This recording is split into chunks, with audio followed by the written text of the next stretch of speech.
Hi, my name's Cleo, and in 2010, I lost my dad to cancer. My dad and my mum, their relationship was quite difficult. There was a lot of back and forth, a lot of troubles in the relationship. From what I know from my mum's side, there was a bit of violence. I remember vividly coming downstairs and seeing my dad being quite aggressive towards my mum, and it was hard for me. Like, I felt like I had a lot of anger because of that. I had a lot of anger built up because of not really seeing how they was as a couple properly. They got married when I was born. I think I was probably about 1 year old, and I don't feel like they got on like that. Me and my dad's relationship, it was cool. Like, he would pick me up on the weekends, we would go out, we would have fun. He would take me to the fair, he would buy me, the little toys and all of that. And it would almost be like my mom had to deal with that other side of me, sort of thing. I feel like I didn't really get that much time with him. Like, I didn't get that adolescence age with him, like, sort of thing, like how to deal with meeting boys, how to deal with meeting girls, and all of that. Like, I honestly feel like our relationship was rushed in a way, because I didn't really get that much time with him. When I was about 14, probably about 13, 14, me and my dad lost contact. It was mostly because I started to kind of think that I was a big woman, basically. Like, I would go out with my friends. I started secondary school and stuff like that, and it was almost like all of the things that I had been told about my dad kind of just felt like he was just a weekend dad. Like, he had got a new family, he had kids, he got married, all of these things, and I almost felt like I had been left out, sort of thing. You know what? At the time, I didn't even know how to feel. Like, it just felt like he wasn't there. But realistically, when I think about it now, it does hurt me a lot. Like, like, I should have had my dad there to kind of teach me how to be a woman. I should have had my dad to be there to teach me how to deal with certain things and stuff like that. But he was there, but he had his own things going on. And it was only until later on I really realized what he actually had going on. And that was his illness, that was the things that he was going through, sort of thing. He always had the wisest words to say whenever I spoke to him, which was occasionally, but I feel like it could have been a lot more, that I could have got support. So the first time I got the call was from my stepmom, and she said that my dad had collapsed in the gym, which was obviously shocking to me because, like, I mean, he was about, I don't know, he was probably about 40, 49 at the time, sort of thing. And, like, he was going gym, he was better in his health and everything, and I just thought, that's a bit strange. I remember my stepmom saying that she's going to call me back and let me know.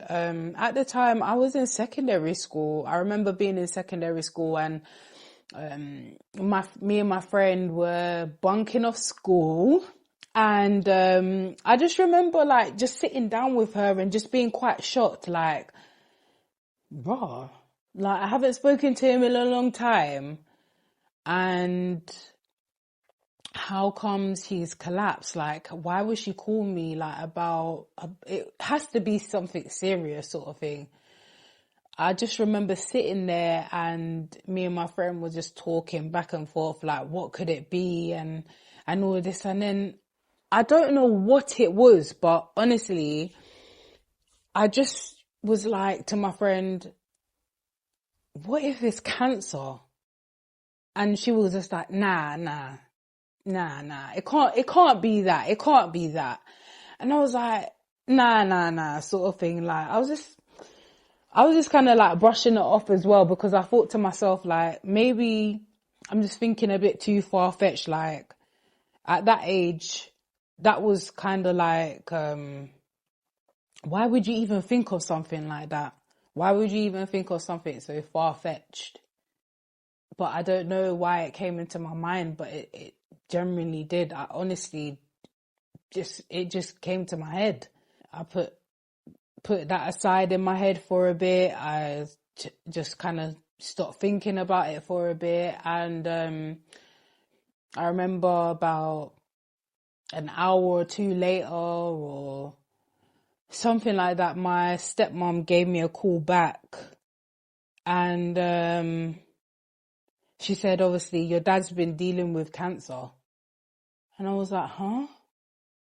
Like, my dad was quite a private person. Like, he never wanted to admit certain things. He never wanted to let people know what was going on in his health, in his, like personal things like that. And I was like, what? Why am I only kind of being told this now, sort of thing? So, yeah, I just remember her telling me that's what it was. He's going to go into surgery. Do I want to visit him? I was more shocked and upset that I wasn't made aware of the situation beforehand. Obviously, it must have been my own dad's decision that he probably didn't want people to know that he had that illness. He probably thought that he could fight it. He probably didn't want people to worry about it. But I generally feel like maybe I was just too young for him to let me know. I really don't know. Honestly, at the time, I was so young. I was only just kind of like learning about being an empath, learning about caring about other people. Like, I cared, but at them ages there, like, I guess I just didn't really think too deep into it. Like, I didn't know that this would be the outcome. It's only at the age that I am now, I'm really deep in it and I'm really thinking about it. Like, that was a lot on you. Like, that was a lot. Like, maybe he just didn't want to scare me, innit? He didn't want to make me upset. He didn't want to, I had just had a child as well. And I had a child really young. So I guess he just didn't want to put his problems onto me. So as time went on, he went into remission quite a few times. I remember he went into remission for about 2-3 years, 4 years even. He seemed like he was all right. He seemed like he was great. Like, we was on and off talking as normal. I just remember Christmas coming round and I really wanted a new phone. He didn't get me the phone. I remember we had a big argument about it, but I feel like the argument that we had was almost like we was actually getting to know each other. I was starting to see his point of view, instead of my mom's point of view. So I was seeing the both of them. And, like, I didn't get enough time to see his point of view. Like he said, I just remember him just saying certain things. The relationship was just very rocky because obviously he was going through what he was going through. His illness was getting worse. I remember him having to then have to sleep downstairs and the carers coming in. He became very fragile. He had to be in a wheelchair.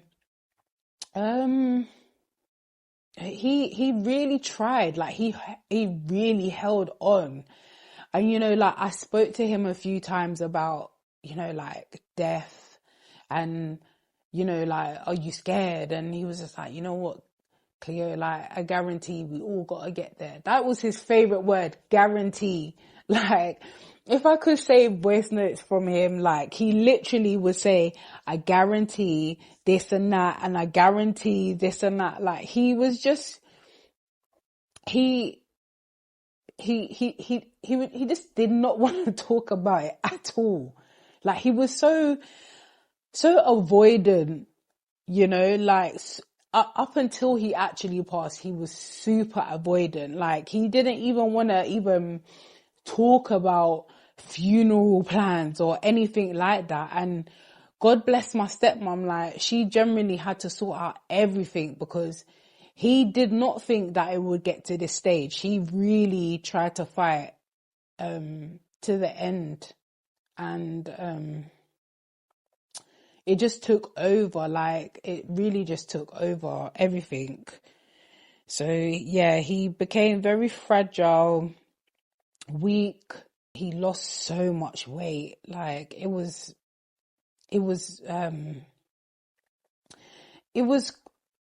absolutely crazy. Like, I've never seen him in that way before, but the cancer just started to eat away at him, sort of thing, like really slowly.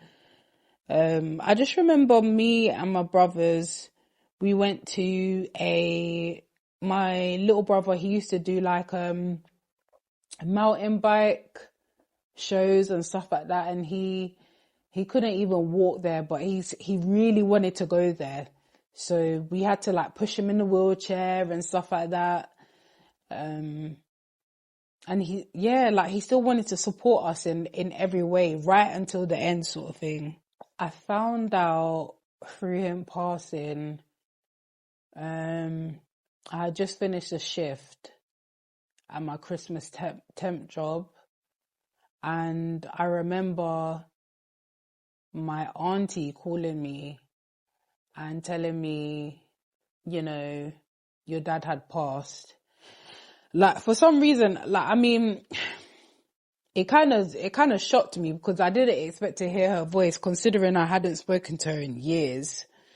I spoke to my brother beforehand, my older brother, and he had told me, like, yeah, don't think Dad's gonna make it. And I was like, I hear it, like, you know, he's unwell. At this point, he was in a hospice. There was nothing anyone could really do for him in the house. Like, he was in a hospice, like, it was looking that way, sort of thing. So, yeah, I got that call from my auntie, and she just said, you know, hi Cleo, how are you?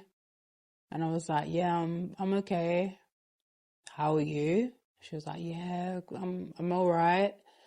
I just want to let you know that, you know, your dad's passed. And I was like, okay, sort of thing, like, right. And she was like, was you and your dad close? I was like, yeah, like, yes, I guess, like, I mean, but yeah, like, she was like, yeah, I'm really sorry to tell you this and all of that. And I'm like, okay, right. It's like, I generally did not know what to say. Like, the words, they wasn't coming out of my mouth, like, at all.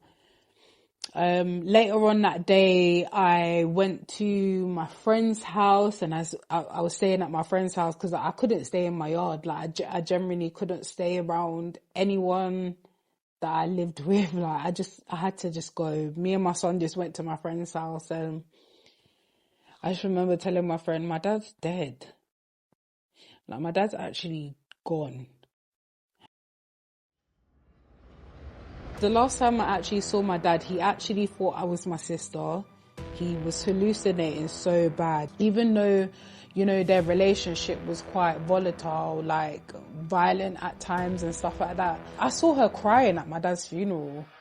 She probably never saw that day coming. So after he passed, there was the most biggest void in my life. In that time, I slipped into what I want to call it now, a church cult. Like, it was a very controlling environment.